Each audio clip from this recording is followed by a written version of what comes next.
paano nga ba tayo magbayad ng ating loan or utang kay GCash? Halimbawa, meron tayong utang kay GGives, paano ba tayo makapagbayad? Okay, so sa video nito mga lalabs, ituturo ko po sa inyo step by step kung paano po tayo makapagbayad. Okay? So una po natin gagawin ay dapat po lagyan po natin, magkasin po tayo ng available balance ito. No? Kailangan natin, halimbawa, ang ating monthly sa GGives or GCredit or GLoan ay 3,000, dapat po ay 3,000 din po itong ating laman dito para po makapagbayad tayo. Okay? So, una po natin gagawin, basic lang po ito. So, wag po kayo mag-skip para po maintindihan ninyo. Una po natin gagawin, click lang po natin itong borrow. Ayan, click natin to. Okay, so dito, okay, makikita nyo naman agad dito, no? So, meron GLoan, GGives, din GCredit. Halimbawa sa GGives po tayo. Kasi siya nga pala, iisa lang po yung loan account number ng GLoan, GGives at GCredit.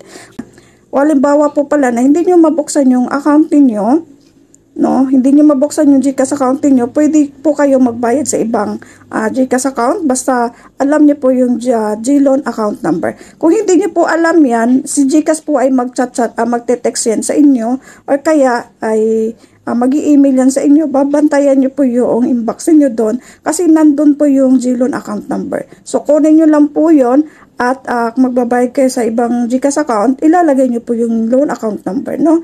Para po makapagbayad kayo. Okay, so dito po, click lang po natin itong GGives, ayan. Okay, so pasensya ulit sa boses ko, laging paos po. Good morning. Okay, so dito, click lang po natin yung My Loans, ayan, dito po.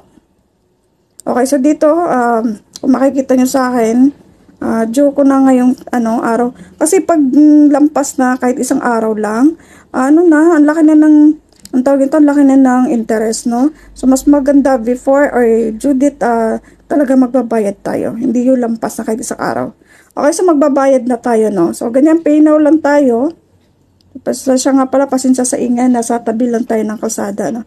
So, dito, so, ayan. So, click natin to. Pay amount due, yan. Then, next lang tayo. Ganun lang po siya kadali, mga lalabs, no?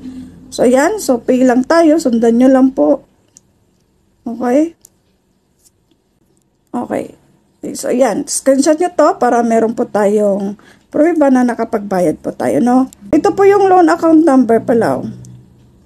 Ayan, loan account ID pala. Ito, kailangan nyo po ito. Halimbawa, hindi po kayo makapagbukas ng account ninyo sa inyong cellphone, pwede nyo po ito makuha para makapagbayad po sa ibang account, no? Gamit kayo ng ibang GCash account. So, hanggang dito na lang po. You're welcome.